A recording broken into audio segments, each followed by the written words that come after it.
So here we are on site at our first house that we're going to do on our podcast, and so we're going to walk through the house. We are in Jackson, Mississippi here today. So we got the crew. We got Craig Bengston, who's our reno manager. We have Gray Halls, who's in charge of brokerage at Evernest. And then we have Spencer. We're not sure what he does. Yeah. He's in marketing. Listen, I put all this together. Listen.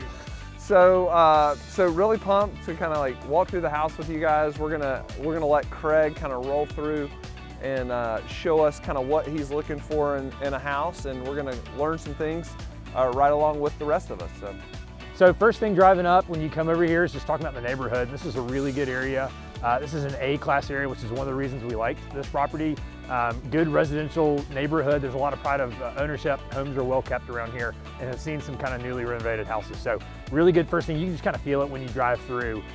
Just a really good suburban area. Families like to live here. There's some good school systems around here. So that was the first thing that we were attracted to with buying in this area.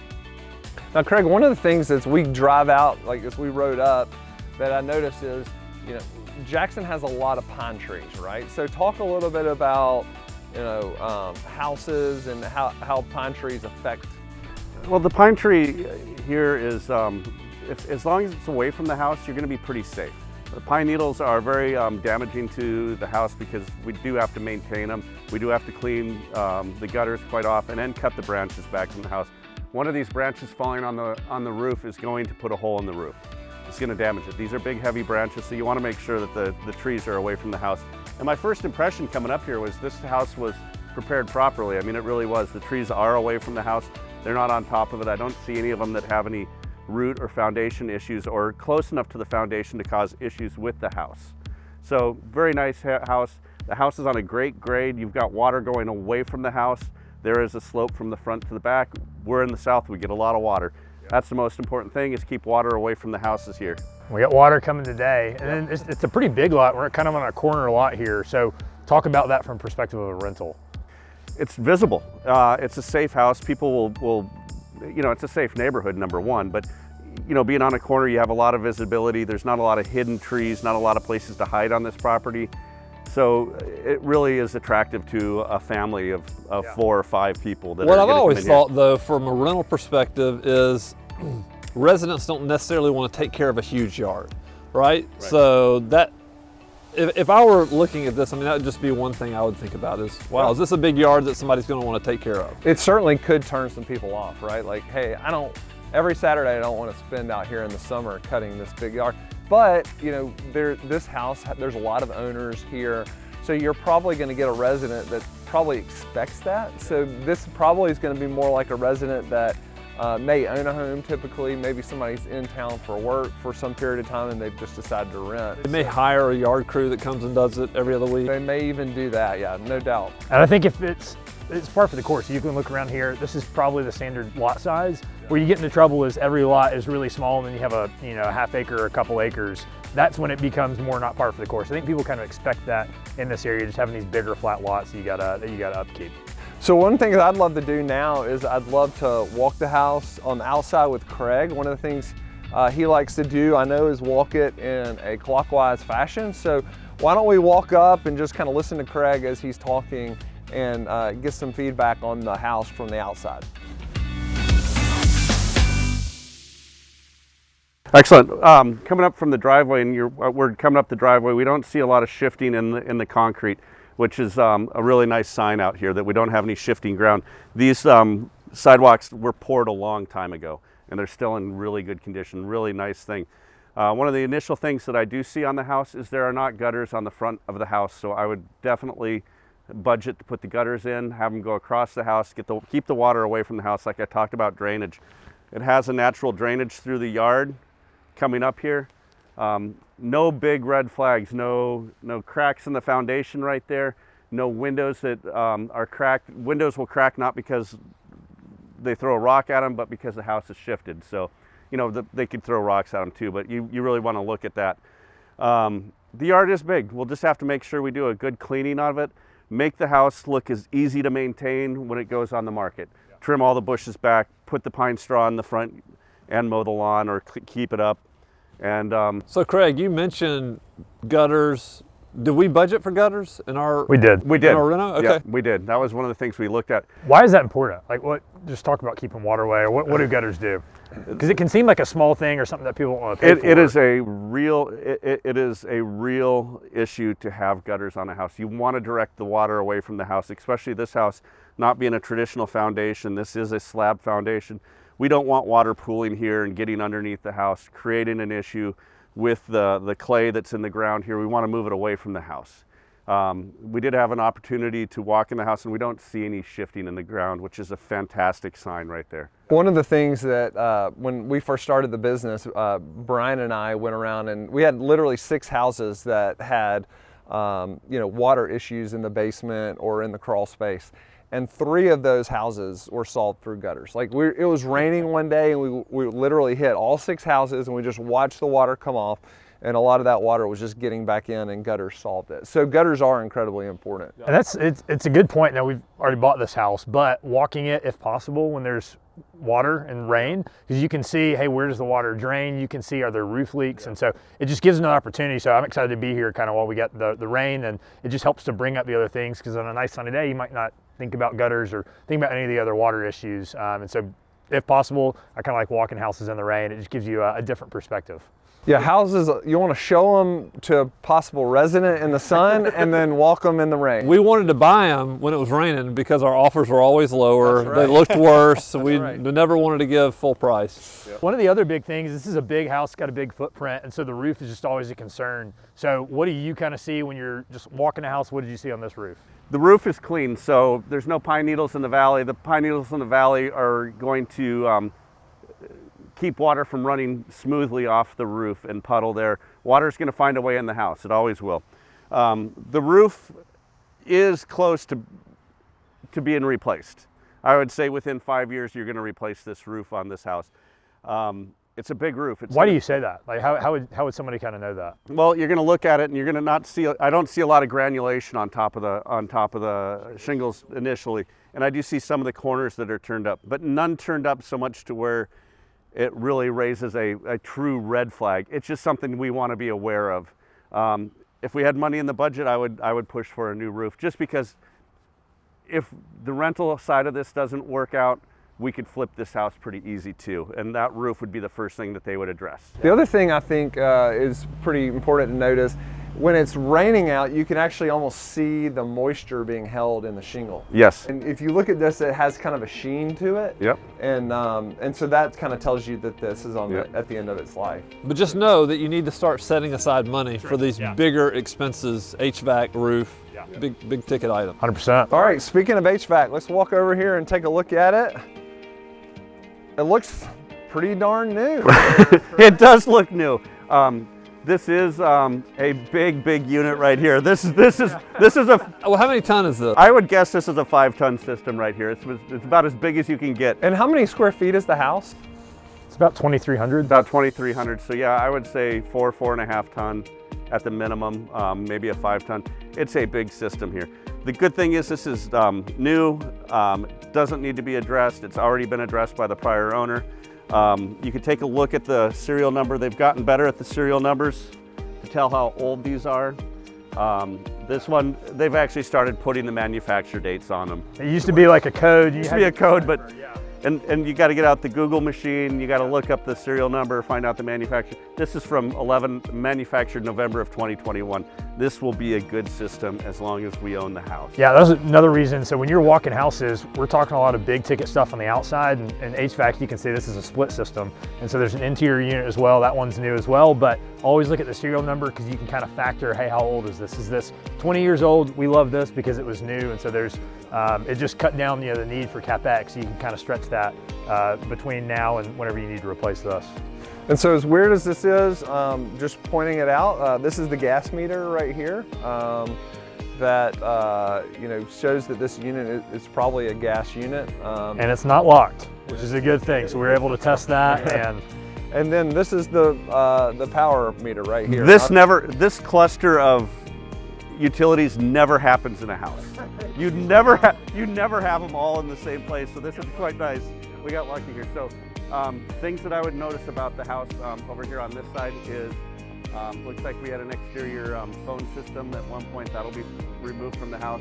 There is some issue with the gate over here for the fenced-in yard. Fenced-in yard is a big renting point for any house. Having a fenced-in yard really is a value for any tenant, and tenants really look for a fenced-in yard, backyard, whether it's a backyard, full yard, front yard. Whether you have kids or pets, I mean, there's so many people, I think 70% of renters have pets now, and so that's one common thing. If you're gonna rent and allow pets, having a fenced-in yard is a huge plus, and people will search on Zillow, they'll check that box, and so it's great to see that they have this here. It is older, and there's some sections over there in the other driveway that will need to be replaced. I mean, the last thing we want is wind to blow over and a dog to get out or it to fall on somebody, and so we'll probably need to do some. So what did we budget in, what did we put in the budget for anything in the? I don't have the budget, I don't have the scope of work in front of me, but we could take a look at that. Just remember that question that we have there. Now, do we clean the fence too, or are we? I would leave the fence alone. I've tried to pressure wash. It doesn't really work out so well sometimes. You might end up doing more work than you ever wanted to do. Yeah, sometimes it's just past the point of kind of repair, and it just, it is what it is. I mean, it might not look the prettiest, but it does get the job done.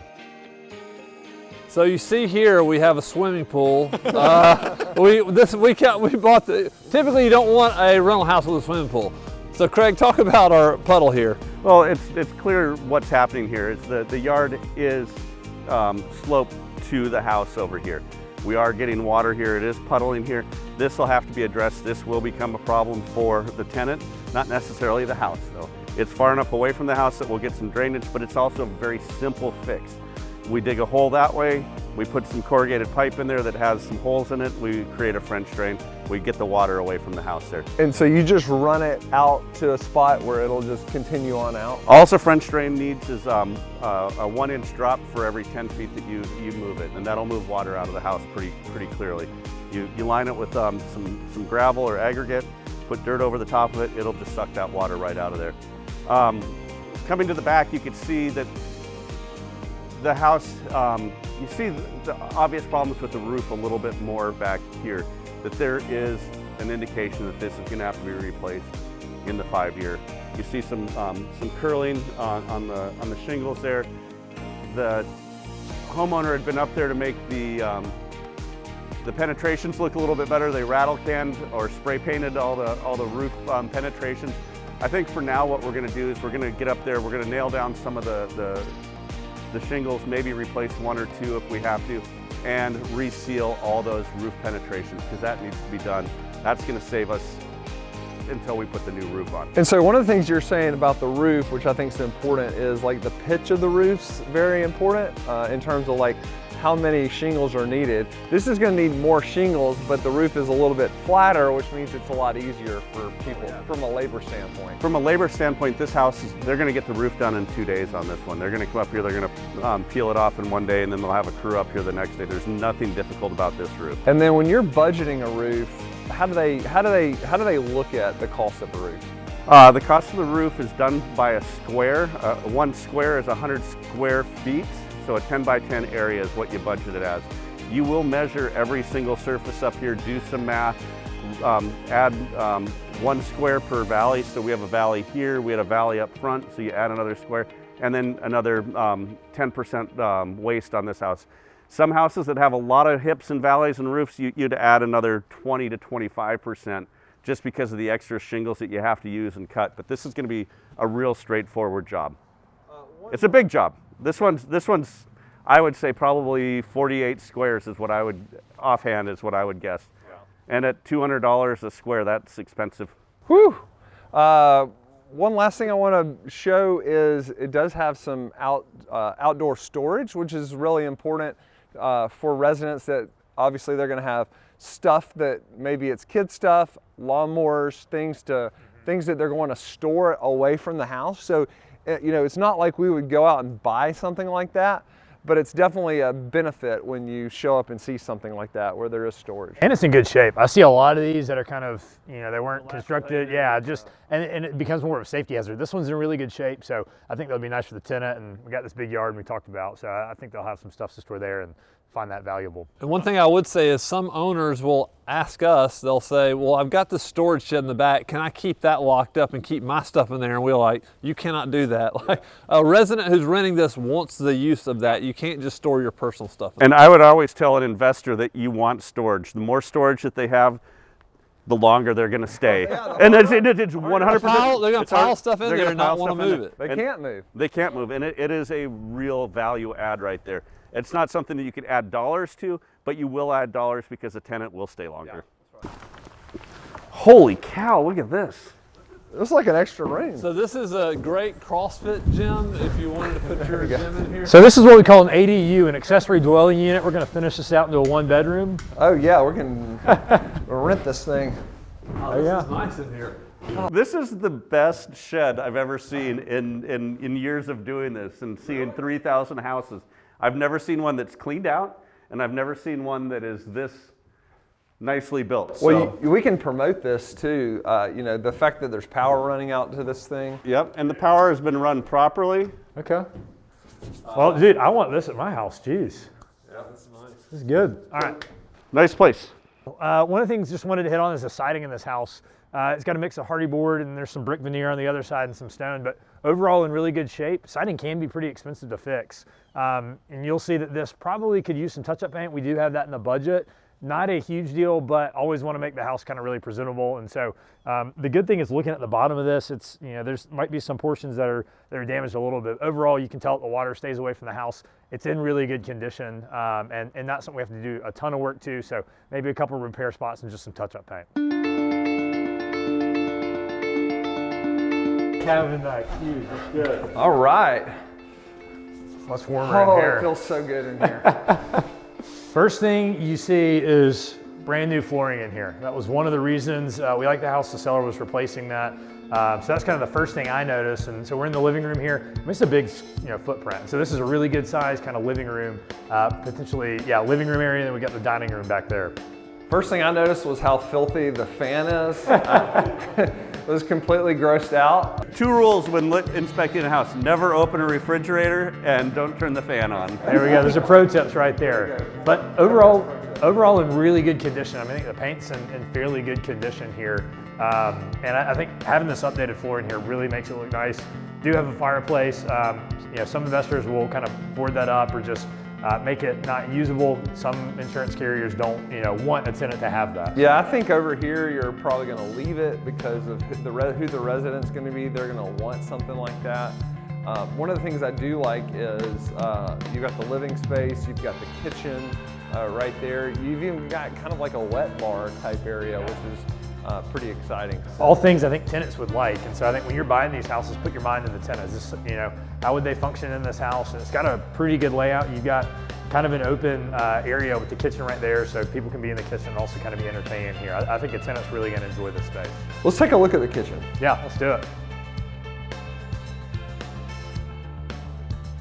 It's a good-sized kitchen, but it would be better if this whole thing was kind of extended. But I think what you get into is, I think for the rental and for the money, the numbers don't really make sense for us to spend the construction costs to open the wall. You might have to get a structural engineer in here depending on if this is a load-bearing wall or not, and then brand new cabinets, big countertop. So one of the things is, like, as an exit strategy, you intend to hold this as a rental, but if I was gonna turn around and sell this in 5 years, you could do the work then and really kind of get top of market. Yeah, and one of the things that's exciting, I mean, the cabinets look, they're a little dirty, but they do look to be in great shape. They're solid, yeah. They're solid wood cabinets, and the countertop's old, so I'm guessing we're gonna replace that. Yep. Craig, give me your thoughts. Obviously, we're gonna need a stove. What are your thoughts on this kitchen? Kitchen looks great. Haven't looked underneath the sink here, which is usually the first thing I go and look at to see if there's been any water damage or anything. It looks like we might have to replace the basin here, but there's nothing really obvious going on down there that would raise any red flags. You usually get leakage from an older dishwasher there, but doesn't appear to have happened. What we will have to do, though, is we're going to have to cut this cabinet out. We're going to have to modify it a little bit to put a slide-in oven range in here. It's got a raised base, this was a luxury house. I mean, you have a trash compactor, you have a dishwasher, you had a big space for your refrigerator. When this house was built, this was top-of-the-line house right here. All the cabinets were built in place here. They were not built in a factory. They were built right here. These are 100% custom. These right here, this is the vents for the HVAC. Yep. So sometimes, a lot of times they're like square registers, but during this era, those circle ones were very popular. They're very efficient. I wouldn't change a thing on those. I might take them off, clean them, and paint them, but other than that, just leave them as they are. You even have custom German Shepherd knobs on your fan. This is incredible. We paid extra for those. So when looking at here, hey, what do we need to do in terms of, fixing this up to get top of market, but also be cost conscious? So the common things, if the cabinets are in good shape, a lot of times we're going to paint them, and some investors go white, they might kind of go a multicolored scheme, but white's pretty standard. And even just painting them and putting new hardware on there, maybe some modern black handles, or if you want to go with the gold theme, that really kind of brings this space up. And then we're getting new countertops. The sink is probably fine. We'll probably do a drop-in sink with a modern fixture, and then new appliances, and really you're good to go there. So you can spend, and we'll go through the numbers on this, but spend a couple $1,000s, keep the cabinets as is. I mean, that's my recommendation, because cabinets are expensive. And so I think this is going to look really good. We got this kind of gray flooring in there, so I'm excited to see what this is going to look like. But that's one of the things that we like the house is it's just kind of some cosmetic touch up here in the kitchen. Definitely solid. Yeah. Solid kitchen. We were talking, just to make it feel a little bit more open, we'll probably remove the balusters there. They were talking about moving this wall here. I think if it were me for a renter standpoint, I'd probably remove the wall right behind here to open up the dining space, because the dining space right here is not very big. This would be the less expensive option. Even if we had to put a glue lamb up here to support the ceiling above here, if this were structural, this is a pretty small area to do. Opening this up would create a very large kitchen space, which would be very nice for a house that's this big. Because on the other side of the wall is the dining room, and so it would just, it make it feel less choppy. And I think that's kind of the style these days. It is, or if you wanted a little more value, close off this doorway right here, put a closet in this dining room, and you have another bedroom. Which is interesting, because I think for this area, I think people want a dining room. And so I think we've already got a couple bedrooms here. I don't think that we would need that, but it is another strategy. If you saw, hey, you get a premium for having that extra bedroom here, totally a good strategy. And that's kind of creative things you can look at whenever you walk in a house. What about this area? Would there be a possibility to kind of like open it up as well? Maybe even put like a countertop right there that kids could eat breakfast at? That's actually a really good and simple idea right there. You can go to the local hardware store, you can get some butcher block that'll look really nice, cut this area out, put some butcher block down here, and you have breakfast bar. Breakfast bar, it's perfect. Because if you start getting into kind of moving the walls, just the structural component, but there's also flooring. This flooring is brand new. You can't patch this kind of laminate flooring, and so you'd start having to potentially replace some more. So, and again, these are all kind of things like you could spend any amount of money on this house, but kind of trying to get the most bang for your buck, because this is going to be a rental. At the end of the day, we just got to kind of work within a budget. One of the things I see a lot of like new investors do is they don't know where to stop, right? It's kind of like, it's that cascading effect. Yeah, it's like a creep of a budget, right? You just keep creeping.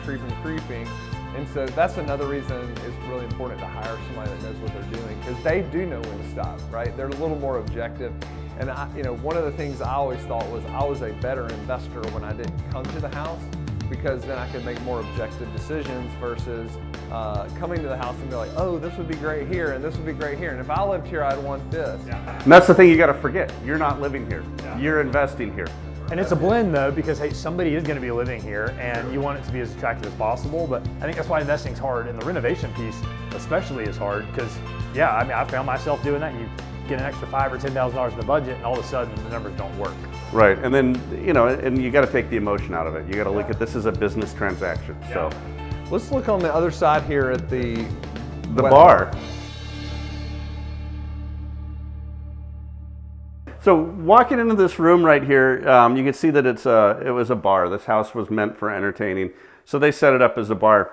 My initial impression would be a value add this day and age would be to take out the cabinetry here.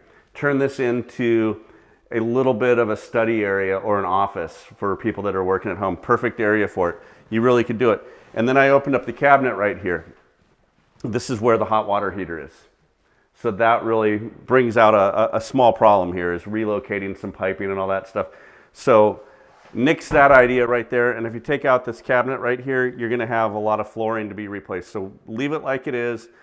Maybe replace the cabinet if you can't refinish it. I would probably remove and cap off the sink. Why? It's just another place for leaks to happen. All right, so we are behind the living room, right? Like we walked through. This used to be a carport that somebody converted into a den, which is awesome, right? Like it's probably has more value as a den back here. It's a huge space, so you can imagine 2 cars were parked here. Another cool thing about it is it's got its own bathroom. So we're gonna go see that in a second. But Craig, why don't you talk about what we need to do in this, this kind of, let's call it a den area. First off, we're going to replace the light, probably put a ceiling fan in here to keep the air circulating. It does have HVAC in here, which is it's good. So it was done right. So this addition was done right. We've got a sliding glass door back there. We're gonna secure that with a sliding glass door bar. If we started the can of worms of replacing windows, there's a lot of windows in this house.